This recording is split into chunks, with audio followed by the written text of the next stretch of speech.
Welcome to the Lion's Den podcast series.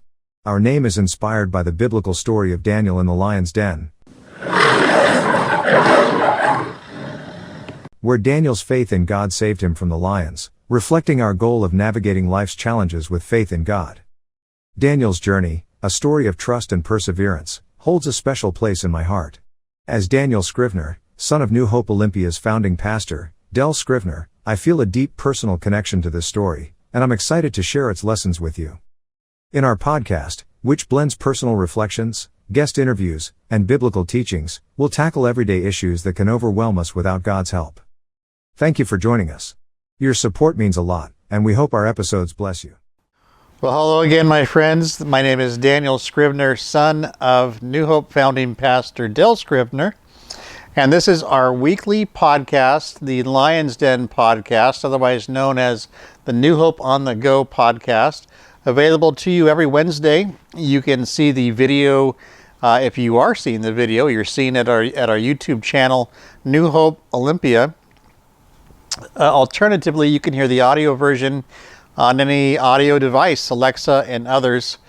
And so we're available two ways, both by audio and, if you prefer, by video through our YouTube channel. And each and every week I strive in this seat to bring you hope, encouragement, and to do so in a little less than half an hour. And so last week I keep saying we, but last week I concluded a message on the new year, having new vision for the new year. And this week I'm going to shift gears just a little bit because people are anxious. People are afraid of the future. And so we're going to be talking about who do you fear? We're going to be talking about what do you fear? We're going to be talking about an anchor for the soul. And that's the title for this message, Anchor for the Soul. Do you remember as a child, you would reach out, you'd call out to your mom and dad and say, "Mommy, Daddy, there's a monster under my bed," or "a monster in my closet." Sometimes we hear our children say the same thing, "I'm scared of the dark." Sometimes that alarm bell, as I sort of used to word it with my youngest daughters, kind of an alarm bell would go off at 2 or 3 in the morning, and everything would come to a screeching halt, and you would rush in there to try to console and make your child feel better. As adults, our fears change, but often that uncertainty that we have about life grows from simple to complex. When you were a child, you probably had big dreams of the future. I want to be a fireman when I grow up. I want to be a policeman when I grow up. I want to be, as I said, a pilot when I grow up. And over time, our goals and our ideas of the future shift and become more narrow. Sometimes we focus on, I want to get married in the future. I want a career that lines up with my interests in the future. And what are my interests? And going about this journey of discovering that. And then as we get older, perhaps, and married and children and so on, we start seeing life through a different lens. We see perhaps those around us that we love and care about getting older, perhaps passing away, and life becomes more fragile. And as we look at the economy in which we live, we buy our groceries, don't we? We buy gas at the pump, and so we start thinking more about maximizing that dollar and where does that dollar go to, and balancing our budget, and then asking with perplexing thought, perhaps, that at least I did, is we have to balance our budget. Why doesn't the government have to balance their budget? Can we not just print money? And so as we get older and we manage, we go from idealistic, these are the things I want to do or be when I grow up, to managing a household, managing bills, and seeing the frailty of life around us. It's easy. It's easy, especially with the media in which we have through news or entertainment, to wonder what the future holds. And certainly, no matter what your belief system is, you can look around this world currently and say, something's not right. Things look scary. And we see huge deficits and debts within our government. I think we've passed 30 some trillion. I don't even know how much. And I'm not sure that the government ever will have the ability to even calculate interest and repaying interest on that. Certainly it's fearful looking at our economy and wondering, what does tomorrow hold, and what is the anchor for my soul? Maybe it's not about the economy, maybe it's about health. And we're watching a loved one deal with something that is scary, that's unknown, it's foreign, it comes out of the blue, it ravages a body. It wasn't there a year ago, or maybe it wasn't there even in our mind 2 weeks ago. It's sudden, it's scary, and it upends everything else just on the heels of Christmas, just on the heels of Thanksgiving. And it can be frightening. And I personally can recall waking up and having double vision and being just totally frightened by what was happening to my body.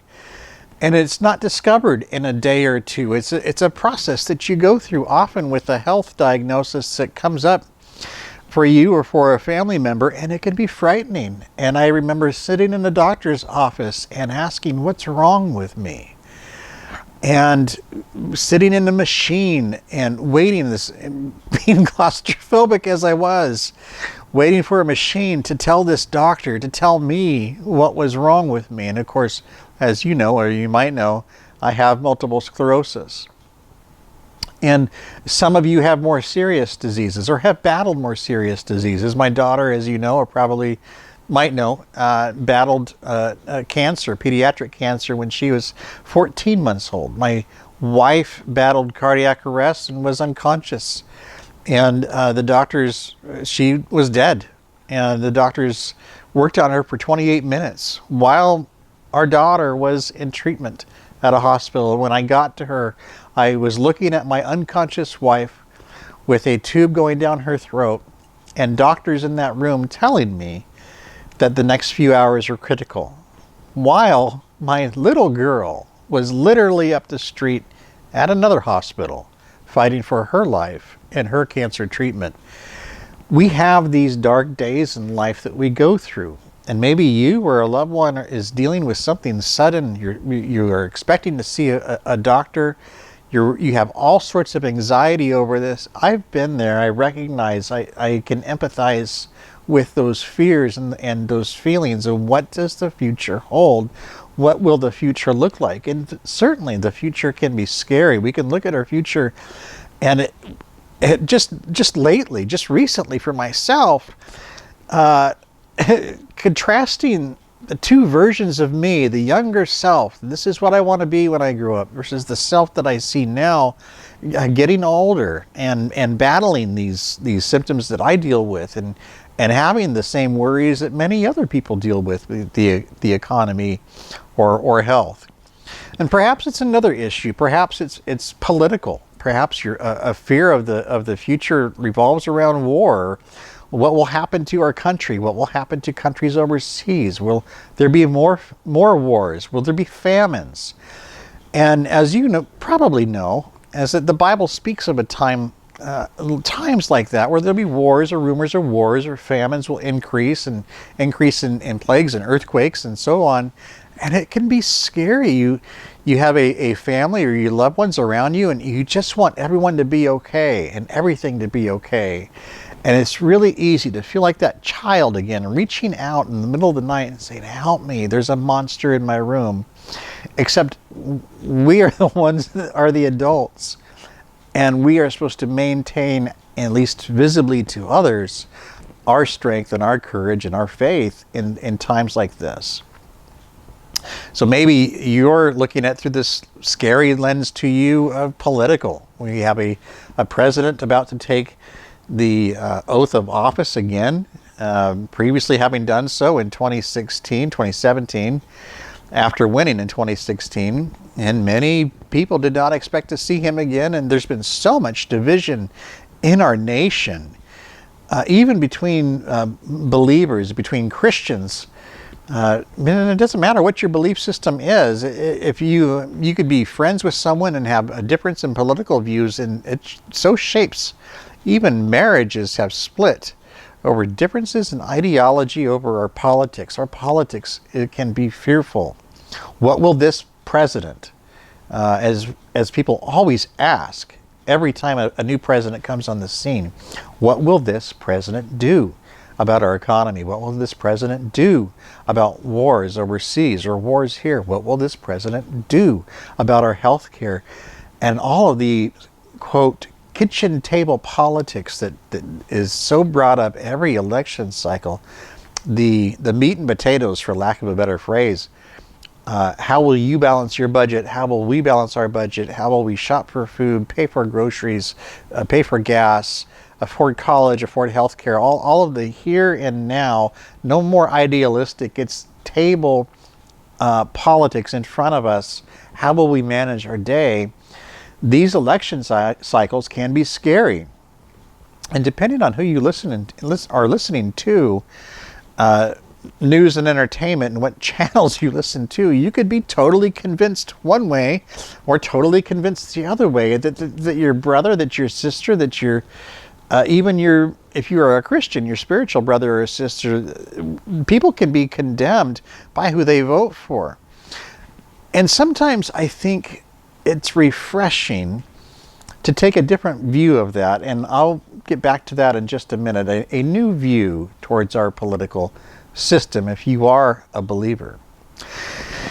And so looking at all of these fearful things as we talk about anchor for the soul, fear over the economy, fear over our health, fear over political situation, what's going to happen.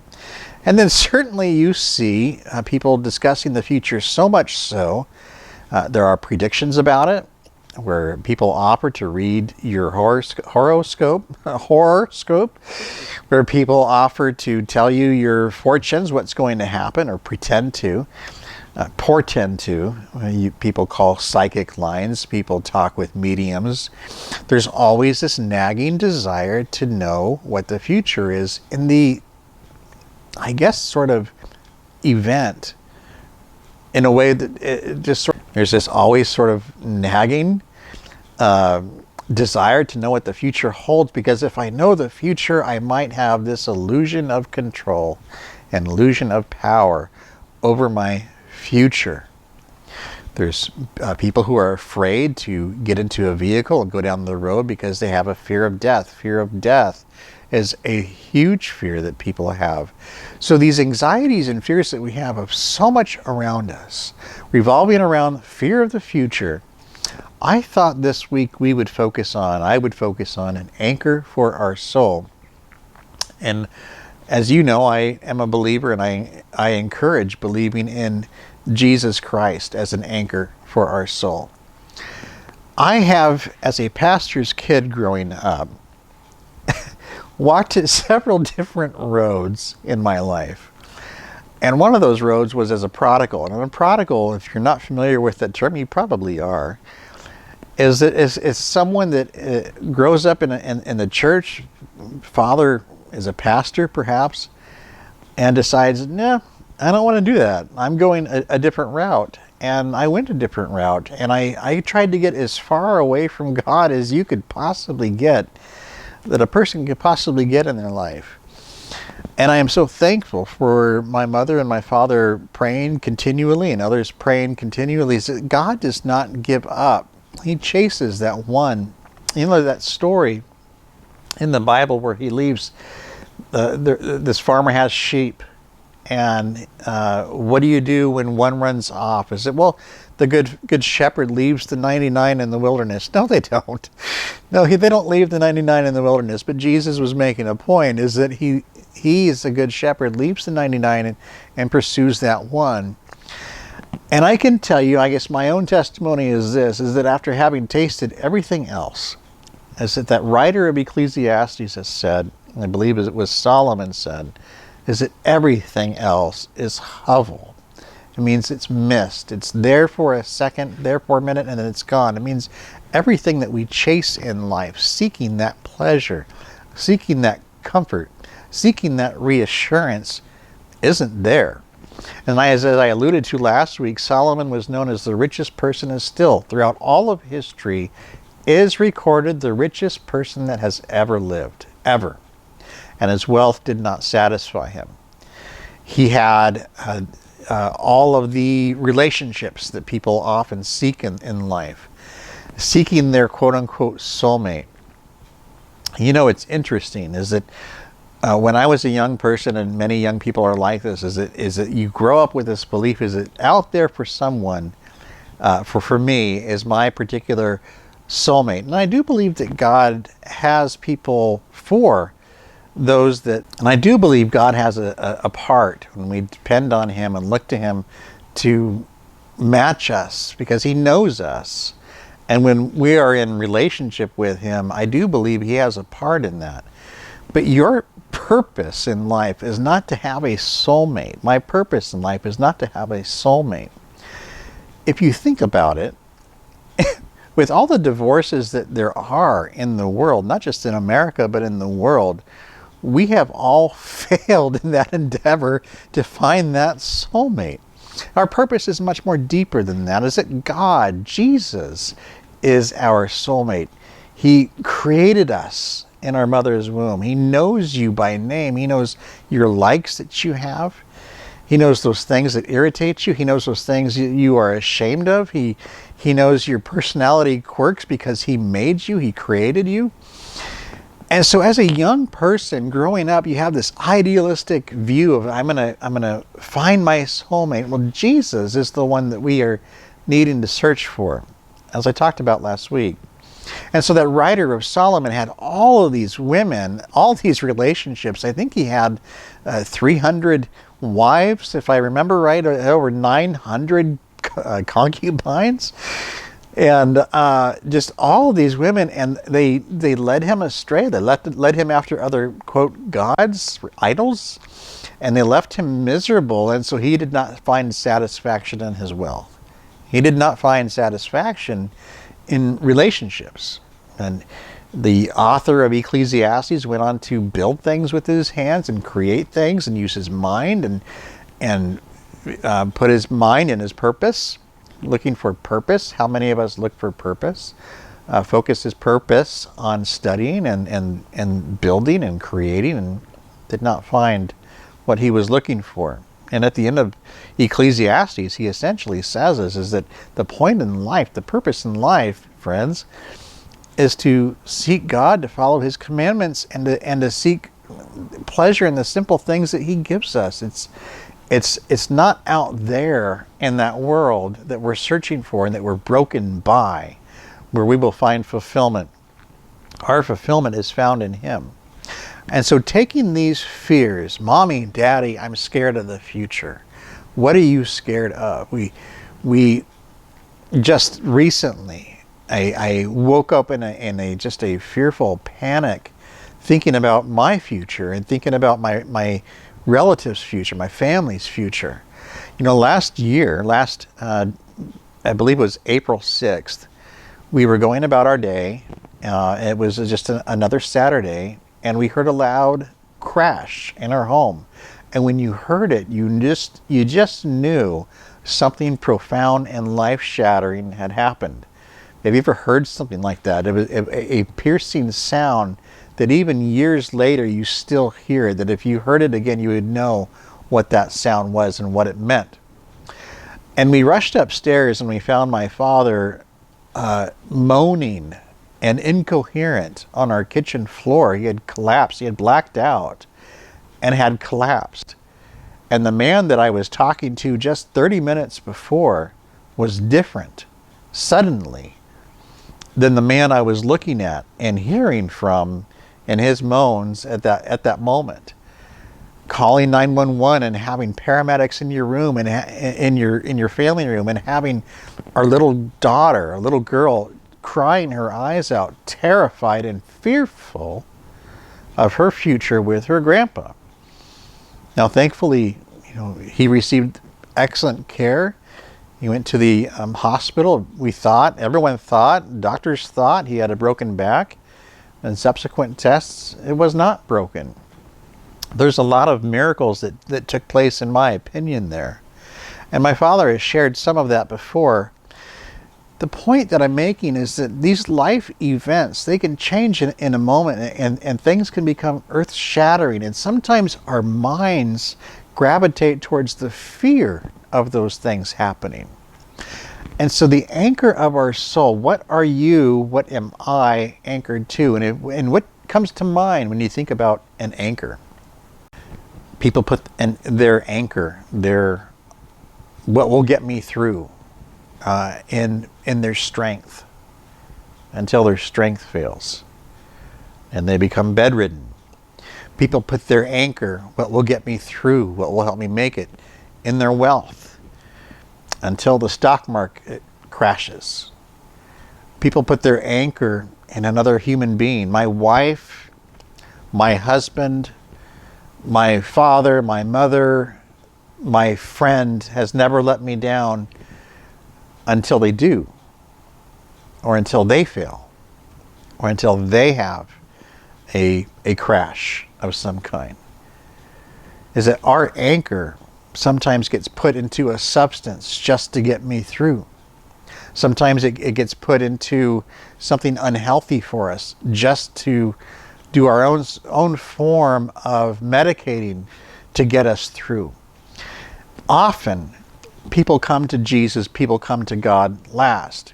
And there's this hymn that reminds me of an anchor for our soul. It's an old hymn, and it essentially says, where the Spirit of the Lord is, there is peace. There's peace. How many of us search for peace? I just want peace. I want peace in my relationship. I want peace in my career. I want peace in my finances. I want peace about my future. What does my future hold? The song says, where the Spirit of the Lord is, there is peace. Where the Spirit of the Lord is, there is comfort. There is love. There is comfort in life's darkest hour. I have been, and I'm sure you have been, in life's darkest hour, what has felt dark to you. Turning our hope and making Jesus an anchor for our soul, even if you are questioning what your beliefs are, and you are examining really truly with no one looking over your shoulder, what do I believe and why? And is Jesus real? Is God real? First of all, I can attest to you as a former prodigal, as someone who searched in everything else and came up empty, that He is. That He also wants us to use our mind. He doesn't ask us to just believe blindly in something, a blind faith, a blind, ignorant faith. He wants us to use our intelligence. And He's given us much, much evidence for His existence, for His eternal existence. And the weight of evidence, as I have alluded to in other messages, a good person to look at for this is Josh Carpenter. More Than a Carpenter by Josh McDowell. It's a book, More Than a Carpenter by Josh McDowell. But he's real. And this is not about religion, it's about relationship. Is that when we wake up in the morning, we seek Him, we spend time with Him, and He, Jesus, becomes our peace. He becomes our comfort in our darkest hour. So in all the ways in which we can be afraid, looking at the news today, in the economy, in our health, in our politics. I said just a minute ago I was going to come back to this. Can I suggest another way? If you are a believer and you voted Democrat or you voted Republican and you just can't stand other Christians that voted another way, can I suggest a different view on this? Friends, Jesus, maybe the color is not red for a Republican or blue for Democrat. Maybe it's not red versus blue. Maybe it's the color white.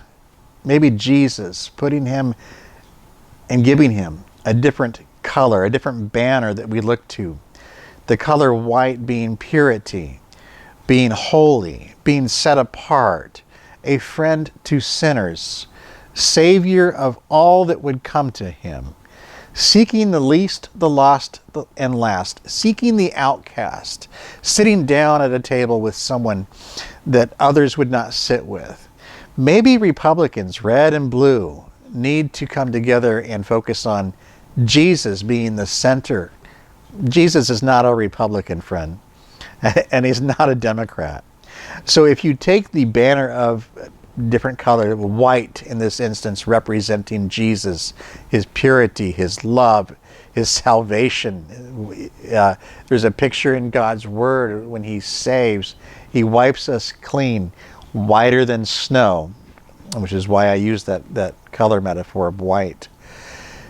Maybe if we started to look at politics through his lens, and that he has the answers. All the answers are not bound in a Republican Party or in a Democratic Party. The answers are bound in him. And maybe that is where we have our unity and we can start talking again. As we look forward to the future, there are things that we could be anxious about, that we could be fearful about. We can drown our head and our eyes and our ears into what's playing on the radio or on the TV about our politics, about our economy, about the future, and what might happen. And we can, in our imaginations at night, stay up on our head on a pillow perhaps, fearful of what might happen to our loved ones. What will the future hold for us? I think the answer that God wants us to focus on here is that he is our anchor for our soul. He is the author of our soul. He is the author of our peace. He is the giver of our peace.